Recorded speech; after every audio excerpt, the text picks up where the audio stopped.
Welcome to Playoff Central Live, presented by State Farm. I'm your host, Chris Miles, and that guy over there has more rings than you have fingers on your hand. 7 rings from Big Shot Bob.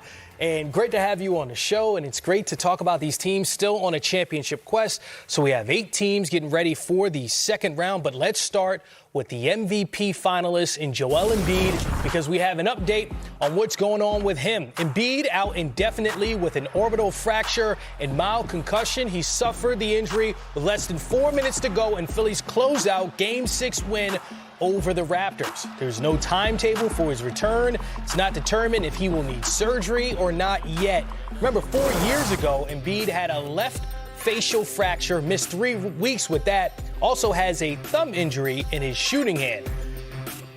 This year, Embiid played a career-high 68 games, and they struggled without him. You see their record below 500 without Embiid on the floor. And remember, Andre Drummond was on the floor. A lot of those games, they do not have him anymore. Here's Jimmy Butler showing some love to his former teammate. I feel bad for my guy.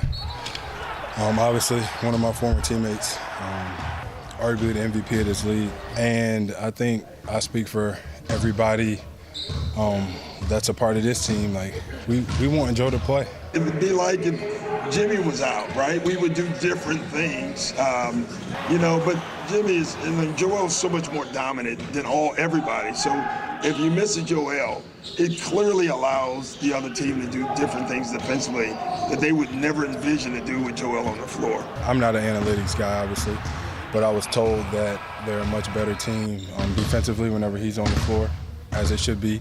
And I would guess offensively as well. It's going to be a challenge, but, they beat us once without him. It may be harder for us than for James. You know what I mean? Like, I think James has no issues being more aggressive to score. James is such a facilitator with us because we have great shooting around him. We just got to make sure we have the right people around James when he's on the floor. I think that's vital. So this is Joel Embiid 4 years ago. Remember, he did have surgery then, teaming up with Ben Simmons. This time around, they don't know if he needs surgery yet. So for Philly, if Embiid is out for a number of games, how do they combat losing their MVP finals? Well, if you look at this team, it's set up good for James Harden to not shine, because you bring another superstar for occasions like this. We know Embiid has had issues with injuries, so now you got James Harden. Tobias Harris is saying he's an all-star. So now, Tobias, you had a moment to step up because you're going to have the ball more in your hand. Now, if you need another big off the bench, good thing you got some veteran leadership over there with Millsap and DJ, so they can come off the bench and give you a little bit more size if you need it.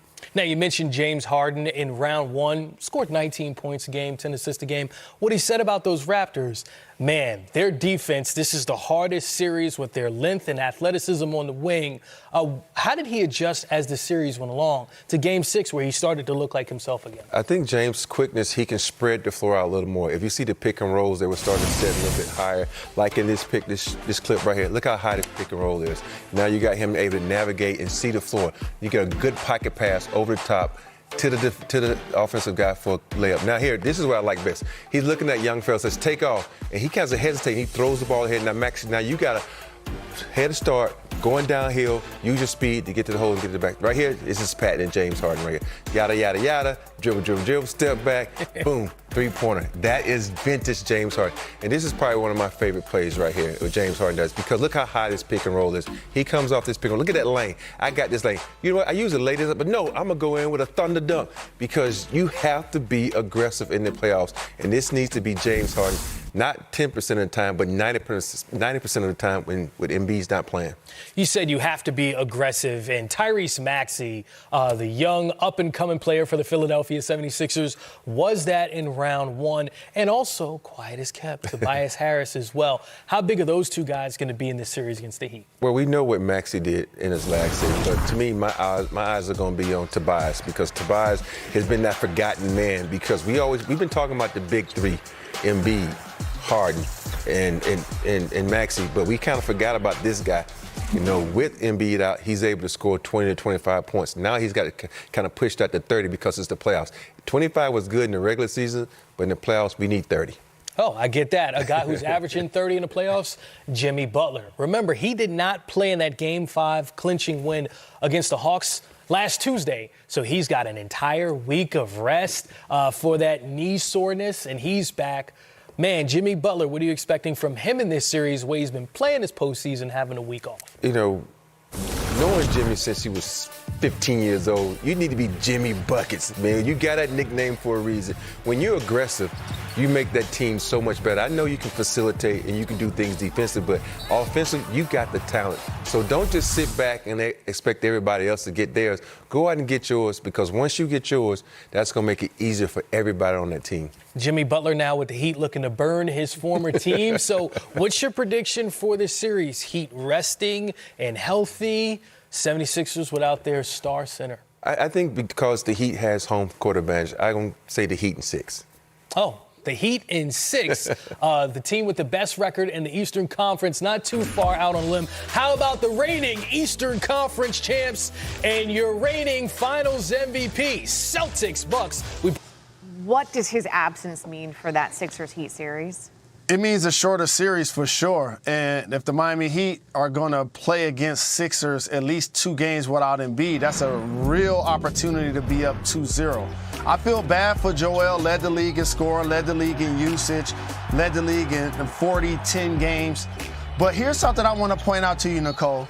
You know what's not up there right now in that highlight? Scoring time of the game. Philadelphia was up 29 points with less than 4 minutes to go. I remember watching the game thinking, why is he still in the game? Why is he in the game? That's number one. But here's number 2.